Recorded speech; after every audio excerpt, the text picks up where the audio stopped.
Have you ever looked up at the night sky and felt small? It's a quiet, humbling feeling. We see those pinpricks of light and we know logically that they are suns. Some are older than our planet. Some have worlds of their own orbiting them. And we are just here. One species on one world in a galaxy that is so vast and so ancient, it feels like we barely matter. The galactic consensus agreed with that feeling. To them we were a curiosity. A young, bright-eyed species, still buzzing around our own solar system, still arguing with each other, still trying to figure it all out. We were quaint. They welcomed us into their community with a kind of gentle patience, showing us wonders we could barely comprehend. They shared a sliver of their history, a history that stretched back millions of years. And in that history they told us a story. A tragedy. The story of a star system that went silent. Not from a natural disaster. Not from a plague. It was just gone. Winked out of existence in a cosmic eye blink. A mystery that had haunted the galaxy for eons. They called it the Kalar system. And all that was left was a field of debris, so scattered and cold that not even the most daring scavengers bothered to visit. It was a graveyard. A monument to something terrible and forgotten. They told us this story as a warning. A lesson in humility. See, the aliens seemed to say, the universe is dangerous. Even great civilizations can be erased. Know your place. And we did. For a generation we knew our place. We played by their rules. We marveled at their technology. We listened to their ancient wisdom. Until one day we didn't. It started with a blip. A deep-range survey probe, one of our own clunky primitive things, was mapping a distant asteroid field on the very fringe of known space. It was a boring job, the kind of duty given to junior crewmen as a punishment. And it picked up an anomaly. Not a natural rock formation. The signature was all wrong. It was dense. Impossibly dense. And big. So big the initial readings were dismissed as a sensor ghost. A trick of the light.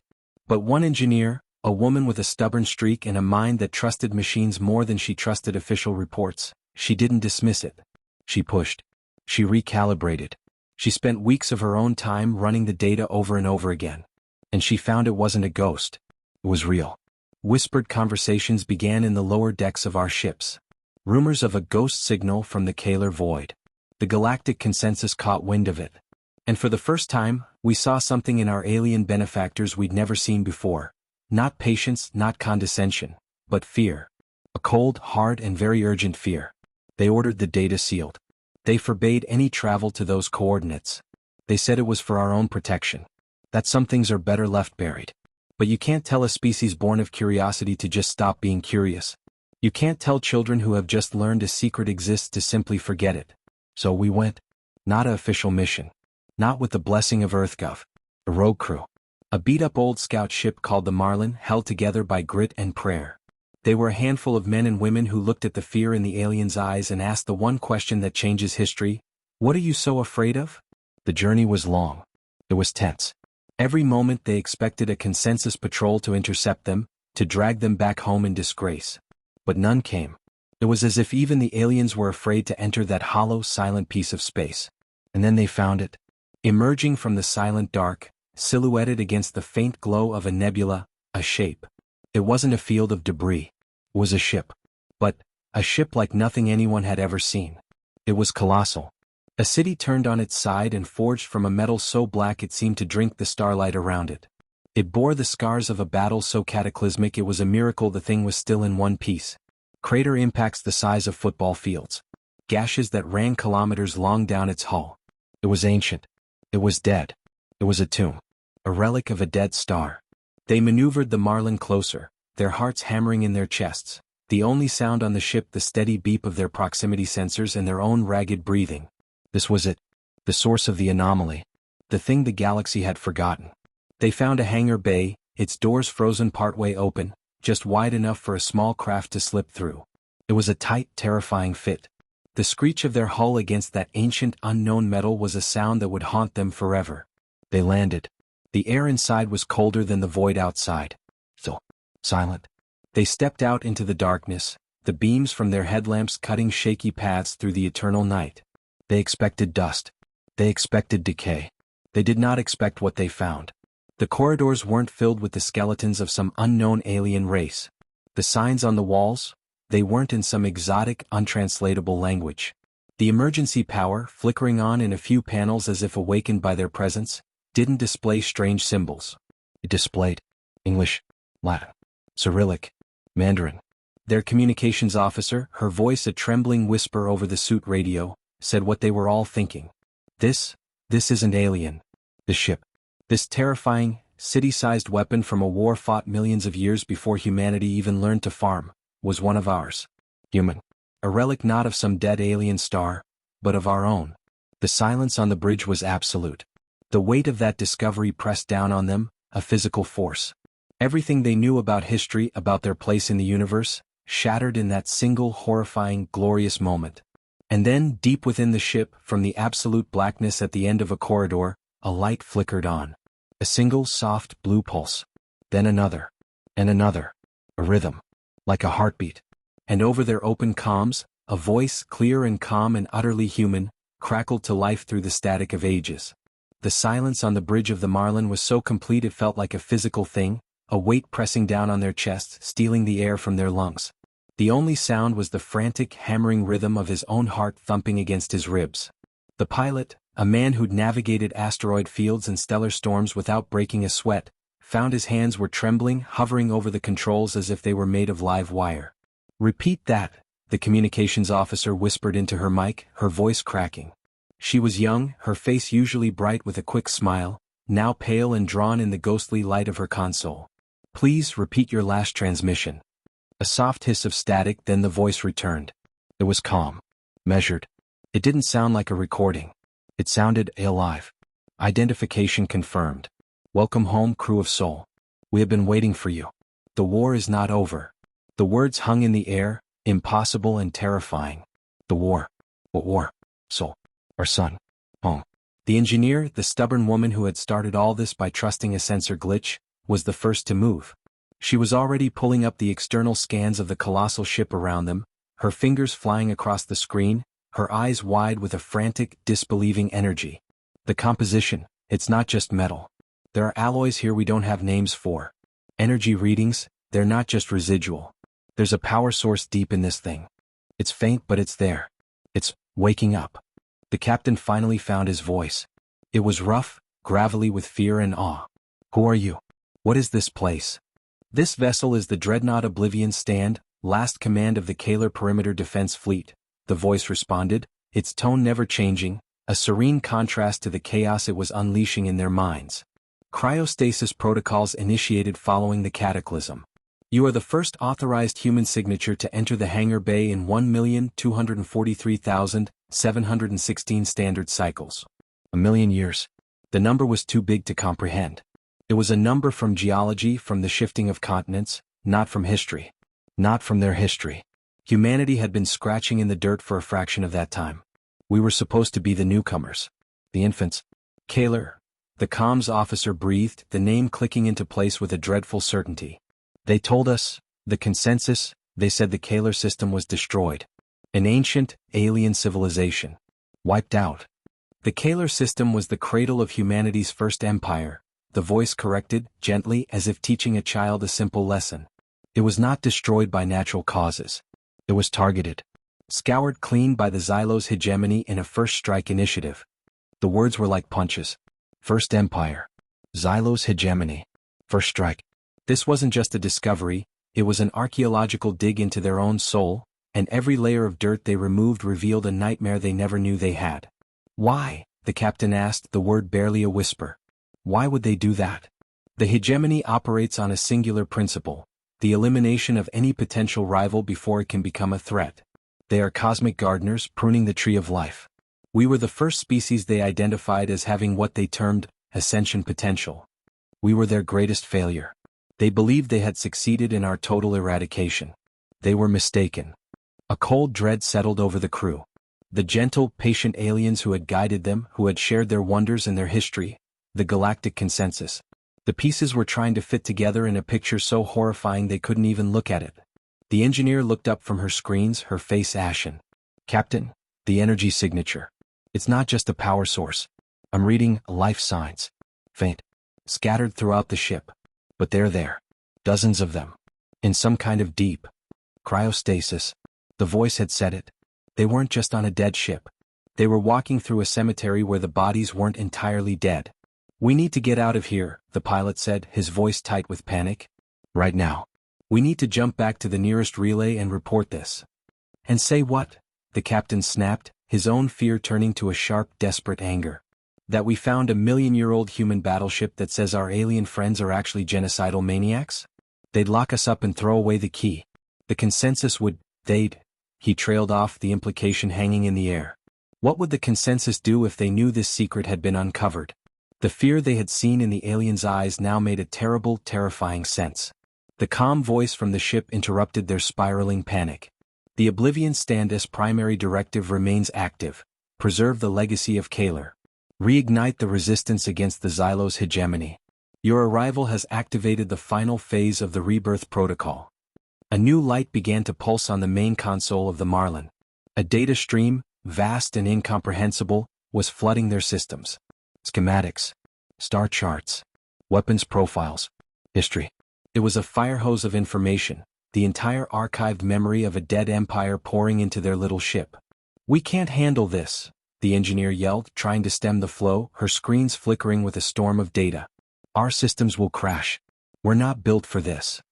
"The transfer is necessary," the voice intoned. "The knowledge of the First Empire is your inheritance. It is your weapon. The hegemony believes humanity to be a young, primitive species. They are monitoring you, assessing your growth. Their patience is not infinite. Your current technological trajectory will trigger another pruning event within 5 of your planetary cycles. 5 years. The galactic consensus wasn't guiding them. They were farming them. They were studying them, waiting for the right moment to pluck the weed before it grew too strong. The data stream suddenly stopped. The consoles on the Marlin went dark for a terrifying second before rebooting, the familiar Earth-based software now interlaced with strange, elegant symbols and readouts they didn't understand. "The foundational transfer is complete," the voice said. "To fully access the Kaler archives and ensure your vessel's survival, you must manually initiate the core reactivation sequence from the Dreadnought's bridge." A map flickered onto their main viewer, a complex, multi-level schematic of the gigantic ship, with a single blinking path leading deep into its heart. They had a choice. An impossible choice. They could try to run. They could flee back to a home that might already be living on borrowed time, governed by beings who had once tried to erase them from existence. They would be called madmen, heretics, liars. Or they could go deeper into the belly of this beast. They could walk into the absolute darkness of a million-year-old war and push the button that might restart it. The captain looked at his crew. He saw the same fear in their eyes that was clawing at his own throat. But beneath the fear he saw something else. A dawning, furious anger. A deep, primal refusal to be prey. "Engineer," he said, his voice steadier now, forged in a fire he didn't know he had. "Can you seal the hangar bay? Lock us in?" She looked at him, understanding the point of no return he was about to cross. After a moment she gave a sharp, grim nod. "Aye, Captain. I can try." "Do it." He unbuckled his harness and stood up, his legs feeling like lead. "Comms, you have the con. Pilot, you're with me. We're going to take a walk." The journey out of the Marlin and into the cavernous hangar was like stepping onto another world. The air was still frigid, but now it carried a low, almost subsonic hum, a vibration they felt in their bones. The ship was waking up around them. Their bootsteps echoed in the immense space as they followed the path on their wrist-mounted datapads, the light from their helmets a pathetic, tiny circle in a sea of ancient darkness. They were walking through the grave of their own ancestors, and with every step, the voice's words echoed in their minds. The war is not over. They were no longer explorers. They were soldiers who had just been drafted into a conflict that started before their species had a name. And the first battle was waiting for them, deep in the heart of the Relic. The air inside the Dreadnought was colder than the void outside, a deep, ancient cold that seeped through their environmental suits and settled into their bones. Every breath was a small cloud of frost in the beams of their helmet lights, swirling in the oppressive stillness. The captain led the way, his weapon held tight, not because he expected to shoot anything, but because its solid weight was the only thing that felt real, the only thing from the world he knew. Their footsteps were the only sound, a stark, metallic crunch that echoed down the cavernous corridor, swallowed by a darkness so complete it felt alive. The path on their datapads led them deeper, a twisting route through the skeleton of the Leviathan. The scale was incomprehensible. Conduits as wide as houses ran along the ceilings, and doorways yawned open into chambers so vast their lights couldn't find the far walls. This wasn't a ship, it was a mobile city, a world of its own, and they were ants crawling through its veins. The pilot walked beside him, his usual cocky bravado completely gone, replaced by a tense, nervous energy. "You feel that?" he whispered, his voice barely a crackle over the private comms channel. "The hum. It's getting louder." The captain nodded, his throat too tight to speak. It was more than a sound. It was a vibration through the deck plates, a deep, resonant frequency that spoke of engines the size of mountains stirring from a million-year slumber. The ship wasn't just awake, it was stretching. They reached a junction where three massive corridors met.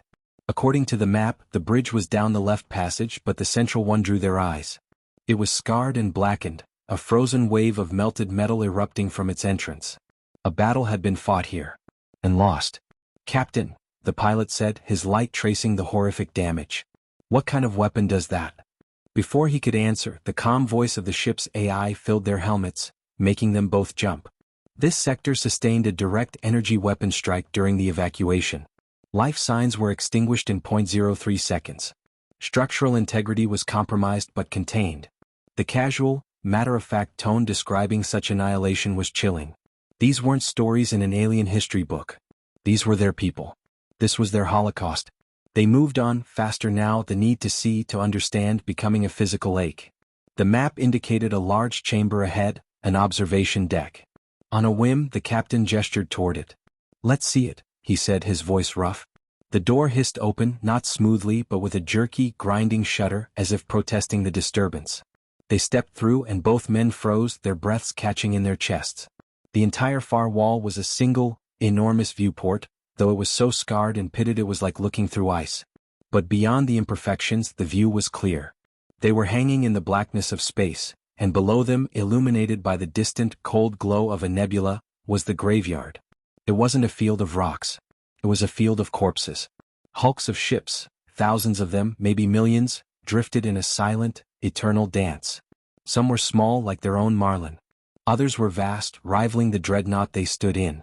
All were shattered, torn open, scorched black. This was the Kaler fleet. This was the price of their first war. "Oh God," the pilot breathed, his face pressed against his helmet visor. "They never had a chance, did they?" "The Xylos hegemony favors overwhelming and sudden force," the AI stated, its voice a soft, terrible contrast to the vista of absolute destruction. "The element of surprise is their primary weapon. It is a strategy they have perfected over millennia." The captain felt a cold fury begin to burn away his fear. This wasn't just history. It was a preview. This is what waited for Earth. For their families. Their home. The gentle, patient faces of the consensus delegates flashed in his mind, and now he saw them for what they were, masks. The smiling face of the farmer right before he swings the axe. They pushed on, the image of the graveyard burned permanently behind their eyes. The corridor began to change. The brutal, functional metal gave way to smoother surfaces, lined with conduits that pulsed with a soft, inner blue light. The humming was stronger here, the air slightly warmer. They were getting close to the heart of the ship. They reached a final, massive door unlike any they had seen. It was made of a polished, dark material, etched with intricate patterns that swirled like galaxies. It was beautiful, and it was sealed tight. "The bridge," the captain said, his datapad confirming it. As they approached, a panel beside the door slid open with a whisper, revealing a complex console with a single crystalline handprint set into its center. "Genetic authentication is required for final reactivation," the AI informed them. A command-level officer of the Kaler fleet. The captain and the pilot exchanged a hopeless look. A million-year-old genetic key? This was it. This was where their insane journey ended. They had come all this way for nothing. The captain, acting on a despairing impulse, pulled off his glove. His hand was shaking. What was he doing? This was madness. But the fury was still there, the image of the dead fleet fueling him. He had to try. He pressed his bare palm against the cold, crystal surface. For a second nothing happened. He felt like a fool. He went to pull his hand away. Then the crystal under his palm flared with a brilliant, warm, golden light. The intricate lines on the door ignited in a complex cascade, racing out from the panel, spreading across the surface like waking neurons. A deep, resonant tone echoed through the corridor, a sound that felt like coming home. "Genetic identity confirmed," the AI said, and for the first time, its voice held a subtle, new tone. Something like, "Reverence. Welcome back, Captain."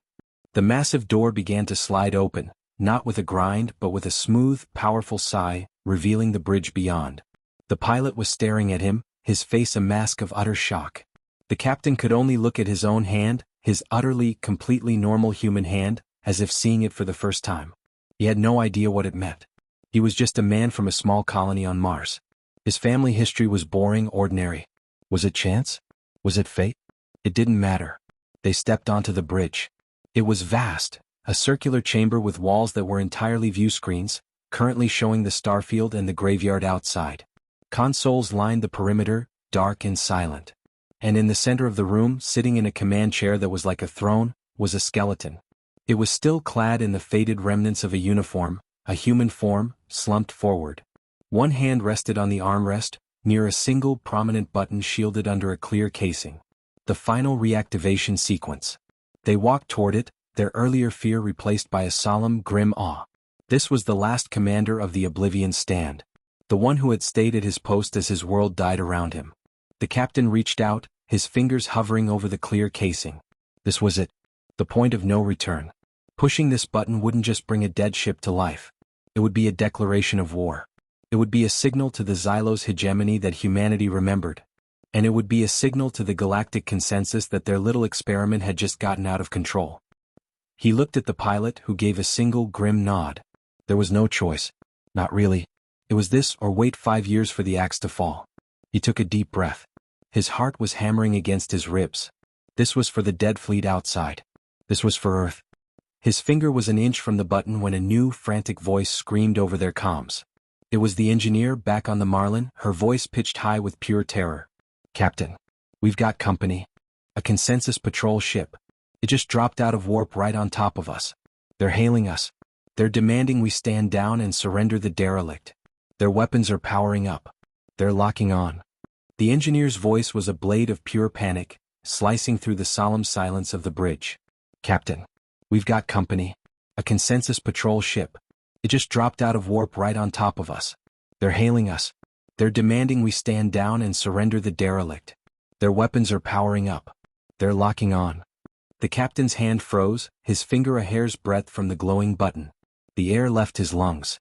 It felt like the entire universe had just shrunk to this single terrible moment. The pilot spun around, his face a mask of raw terror, staring at the main view screen as if he could see the enemy ship through layers of ancient armor. How did they find us? The pilot whispered, his voice cracking. The calm, ancient AI of the Oblivion Stand answered, its tone chillingly unchanged. The patrol vessel is the GCS Vigilant. It has been shadowing your ship's trajectory with a 97% probability since you deviated from approved space lanes. Their weapon systems are charged for a neutralizing strike. Probability of the Marlin's survival in a direct engagement is 0%. The cold, hard statistics were a punch to the gut. This was it. They were dead. They had come all this way, uncovered the greatest secret in human history, only to be squashed the moment they touched it. Captain, what do we do? The engineer's voice was a desperate sob over the comms. They're giving us 10 seconds to comply. The captain's mind raced, slamming against the walls of their hopeless situation. They couldn't run. They couldn't fight.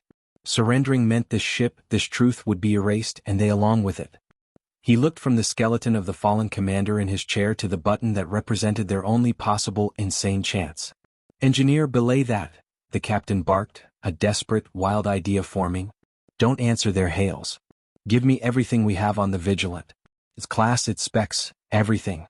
Feed it to the Oblivion Stand now. What? Captain, there's no time. Do it. On the Marlin, the engineer's hands flew across her console, dumping every byte of publicly available information on the consensus patrol ship into the open data stream the dreadnought had established. It was a useless gesture, a final act of defiance. For a second nothing happened. Then the AI spoke again, but this time its serene tone was gone, replaced by a sharp, analytical cadence that hummed with lethal intent. Data received. GCS Vigilant. Classification: Hegemony Observation and Enforcement Vessel, 3rd generation. A derivative of the Xylos, Keeper-class pacification ship. Shield frequency modulation is consistent with known hegemony counterinsurgency protocols. Weapons are rated for planetary suppression. The words hung in the air, heavy and significant. The galactic consensus ship wasn't just a patrol boat. It was a direct descendant of the very weapons that had scoured the Kaler system clean. The archaeology of their technology led right back to the enemy. The proof was in the design. "They're not peacekeepers," the pilot said, the realization dawning with horrifying clarity. "They're jailers." "The Vigilant is targeting the Marlin's engine core," the AI stated. "Firing solution in 3, 2. The captain closed his eyes. There was no more time. But the shot never came. Instead, a new sound filled the bridge of the Oblivion stand. A deep, resonant thrum that was felt more than heard, a power so immense it made the hair on their arms stand up. The entire ship shuddered around them, not a dying tremor, but the awakening flex of a giant. On the view screen, a section of the dreadnought's scarred hull, previously thought to be just more battle damage, irised open. From the darkness within, something emerged. It wasn't a missile. It wasn't an energy beam. It was a spear of pure, blinding white light, silent and impossibly fast. It lanced out into the void, not toward the Vigilant but toward a point of empty space just beside it. The space where the spear hit, rippled. Like a pond struck by a stone. And for a fraction of a second, a cloaked ship, identical to the Vigilant, flickered into terrifying visibility before the light consumed it utterly. There was no explosion. No debris. The ship and the light were just gone. Vaporized into non-existence. The bridge was silent. The captain and the pilot could only stare, their minds refusing to process what they had just witnessed. The AI's voice returned, calm once more. "Cloaked escort vessel neutralized. Standard hegemony tactics. A visible enforcer and a hidden killer." They hadn't just been found by one ship. They had walked into a trap. A trap the ancient AI had seen coming a million years before they were born. On the screen, the Vigilant hung motionless. It had stopped its power-up sequence. Its weapons went dark. For a long, agonizing moment, it did nothing. They could almost feel the confusion and sheer, paralyzing terror radiating from it. Their hidden trump card was gone, erased by a weapon they couldn't comprehend. Then a new transmission came through, but not to the Marlin. It was directed at the Oblivion stand. The voice that came through was different from the haughty demand of before. It was strained, shaken. It spoke in a series of rapid, complex chirps and clicks, a language never heard by human ears. The AI translated, its tone laced with a cold, ancient disdain. "The Vigilant is hailing us. They are offering a ceasefire. They are claiming this is a misunderstanding. They are requesting to speak to the entity in command." The captain looked at the skeleton in the chair, then at the pulsing button. The power had shifted. They were no longer prey hiding in a tomb. They were the inheritors of a legacy of fury, sitting in the most powerful weapon ever built, staring down the descendants of their ancestors' murderers. The Vigilant was waiting for an answer. The entire future of two civilizations was balanced on a knife's edge, waiting for him to make a move. The captain slowly lowered his hand from the button. He looked at the communication console, its lights blinking with the alien hail. "No," he said, his voice low and steady, filled with a cold rage he didn't know he possessed. "Don't answer them. Let them wait. Let them sweat." They looked into the grave and saw their own future staring back. He turned to the pilot, his eyes burning with grim purpose. It's time they learned who they were really messing with. The silence on the bridge was heavier than the void outside. The captain could feel the weight of it, the weight of the Vigilant's terrified gaze, the weight of the skeleton in the command chair, the weight of a million years of history all pressing down on him. The alien hail continued to blink insistently on the console, a silent plea from a predator who suddenly found itself the prey. "Don't answer," the captain repeated, his voice low and hard. He wasn't just talking to his crew, he was giving an order to the ancient ship itself. "Let them see what waiting feels like." He turned from the communication panel, his boots echoing on the deck as he walked back to the center of the bridge. He stopped before the command chair, looking down at the remains of the one who had sat there last. This wasn't just a relic anymore. It was a responsibility. With a reverence that felt both alien and deeply right, he gently, carefully lifted the skeletal form and carried it to a quiet space against the wall. It was no longer this commander's watch. He sat in the chair. It felt cold through his suit, but it also felt correct. As he leaned back, panels glowed to life around him. Hollow displays flickered, painting the air with streams of data in that elegant, unknown language that he somehow understood intuitively. The ship was recognizing him. Fully. "Show me the Vigilant," he commanded. The main viewer shifted, zooming in until the consensus ship filled the screen. He could see the frantic energy on its bridge, lights flashing, figures scrambling. They were terrified. Good. "Target their primary power core and their communications array," the captain said, his voice calm, though his heart was thundering. But do not fire. Just let them see the targeting lock. A soft chime echoed through the bridge. On the viewer, 2 piercing red dots appeared on the image of the Vigilant, one amidships, one on its comms dish. The scrambling on the alien bridge turned to pure, frozen panic. Now, the captain said, opening the channel. Put me through. The alien chirping filled the air again, frantic and pleading. The AI translated in a soft, simultaneous whisper in his ear. Asterisk, beg you stand down. This is a violation of consensus law. We will, asterisk. Silence, the captain interrupted, and his voice, amplified by the dreadnought systems, boomed with an authority that didn't feel entirely his own. The alien transmission cut off instantly. You are in no position to make demands, he continued, each word measured and cold. You found us. You pointed your weapons at us. You revealed your true nature. You are not peacekeepers. You are gardeners. And you thought we were just another weed to be pruned. He let the words hang, let the aliens on the other end feel the icy truth of them. But you forgot something, the captain said, leaning forward. The holo displays around him flared with light. You forgot that every weed you ever failed to pull has deep, deep roots. Roots that remember the first time you tried to salt the earth. We are not the children you think we are. We are the legacy of Kaler. And we remember everything. On the screen, the Vigilant remained motionless, utterly powerless. Here is what is going to happen, the captain stated, his tone leaving no room for argument. You will power down your weapons completely. You will stand down your engines. You will transmit a full and unedited copy of your ship's logs, from the day of your commissioning to this very second, to this vessel. You will do this because the alternative is that I use a weapon that turns your atoms into light. Do you understand? A long agonizing pause. Then a single defeated chirp came through. They acknowledge and comply, the AI whispered. The captain let out a breath he didn't realize he'd been holding. They had done it. They had won. The immediate threat was neutralized. The proof of the consensus's deception was flooding into their systems. He looked at the pilot, who gave him a shaky, triumphant grin. It was over. And then the AI spoke again, its voice different. Softer. Less like a machine and more like a person. A very tired, very old person. Primary objective achieved. Threat neutralized. Data secured. Pause. And so the torches passed. On the main viewer, the image of the cowed Vigilant vanished, replaced by the face of a man. He was human. He looked exhausted, his eyes etched with a grief so deep it was a physical presence. He wore a uniform similar in style to the one on the skeleton, but it was frayed and stained. He was sitting in this very chair. Hello, the recorded man said, his voice thick with emotion. If you are seeing this, then the Oblivion Stand has a new commander.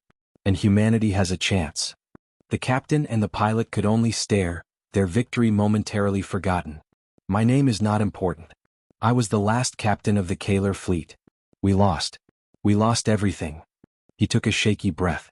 The Xylo's weapon, it didn't just destroy our worlds. It targeted our future. It sought to unravel our very genetic memory, to break the chain of who we were so we could never be found again. He looked directly into the recorder, and his eyes were filled with a desperate, heartbreaking hope. So we fought back with the only weapon we had left, time. We used the last of our power not to save ourselves, but to cast a handful of ships, carrying the last pure fragments of our unaltered genome, into the far future. We sent them back to the one place we knew the hegemony would never look for advanced species. The primordial past. The captain felt the world drop out from under him. The pieces, the impossible pieces, began to slam together. We sent you home, the man said, a single tear tracing a path through the grime on his cheek. We sent you back to a young Earth to start again from nothing. To forget. Because sometimes, the only way to hide a treasure is to bury it so deep that even it doesn't know what it is. Your history, your archaeology, it's not a record of your ascent. It is amnesia. A long, long sleep. The recording began to flicker, the man's form growing transparent. The hegemony never knew. They thought they had won. They built their consensus on our grave. But we planted a seed. And now you have bloomed. The man offered a faint, sad smile. The war is not over. It has only just begun. But you are not who they think you are. You are not a new species. You are an ancient one waking up. Remember that. Remember us. The transmission ended. The bridge was silent once more.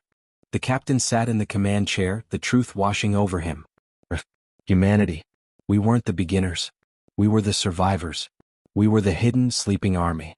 Our entire existence was a message in a bottle, and we had just opened it. He looked out the viewport at the field of dead ships, at the graves of his true ancestors. It wasn't just a graveyard. It was a mirror. He turned to the pilot, whose face was wet with tears he wasn't even trying to hide. "Engineer," the captain said, his voice quiet but clear, resonating with a new, unshakable certainty. "Prep the Marlin for a long journey.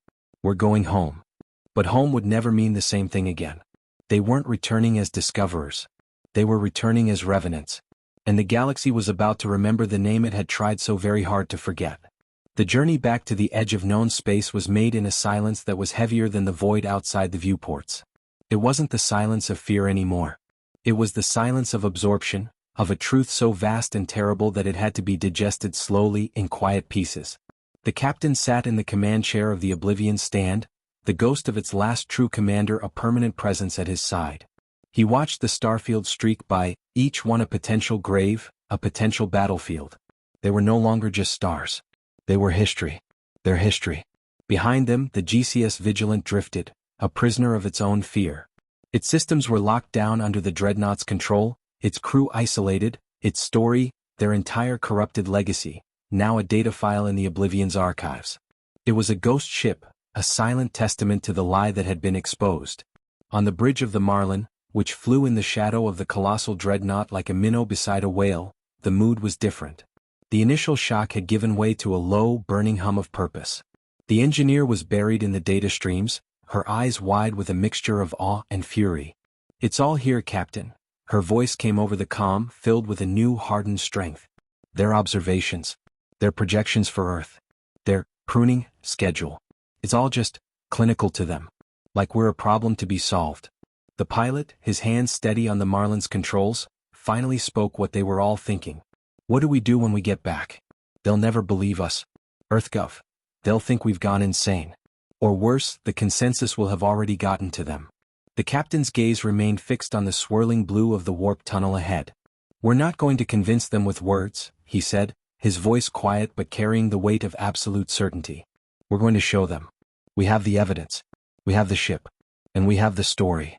He thought of the recording, of the desperate, hopeful face of the man who had sent his own children back into the Dark Ages to save them. That was their true legacy. Not the weaponry of the Oblivion stand, as terrifying as it was. It was the sacrifice. The unimaginable love that chose Oblivion for a generation so that a future one might have a chance. That was the weapon the Xylos hegemony could never understand and could never defeat. As they neared the fringe of solar space, the captain gave the order. The Oblivion stand, a monument to a forgotten war, powered down its primary systems and began the long, silent drift into a high orbit around Neptune, a dormant sentinel waiting in the cold dark. It was too powerful, too shocking, to simply unveil. The truth had to be revealed in steps. Only the Marlin, small and unassuming, made the final jump toward Earth. The landing bay on the Mars orbital station was bustling with its usual activity when the Marlin touched down.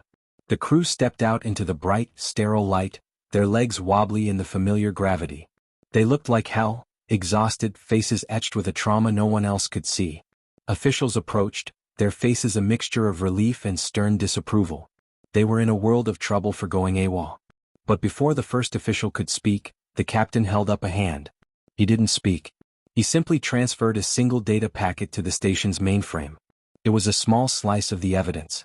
The vigilance logs. Their own sensor recordings of the Kaler graveyard. And the audio of the consensus's terrified surrender. He watched the head official's face change.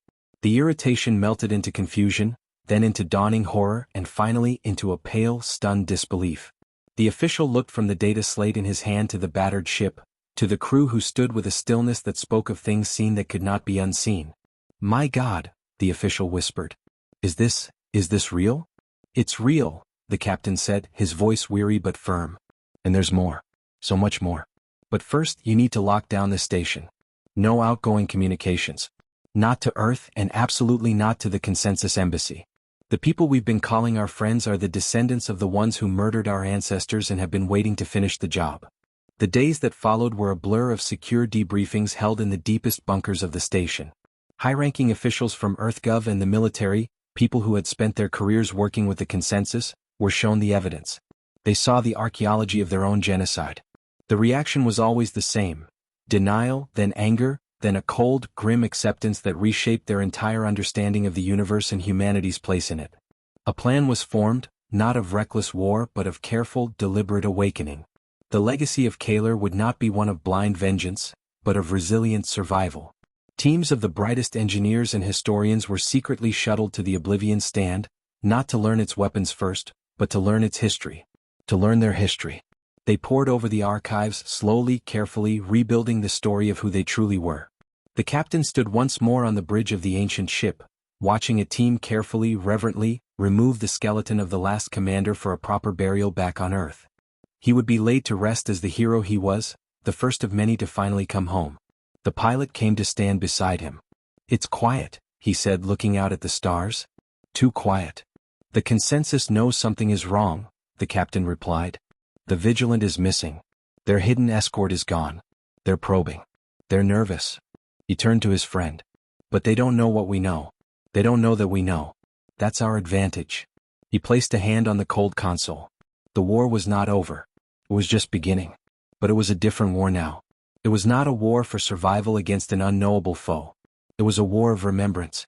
A reclaiming of a stolen legacy. They were no longer the naive children of a young species. They were the waking giants of a dead star, and they had finally opened their eyes. The galaxy had tried to erase them once and had failed. It would not get a second chance. They would remember. They would endure. And they would protect the fragile, precious light of home, not because they were weak but because they knew better than anyone exactly what it was worth.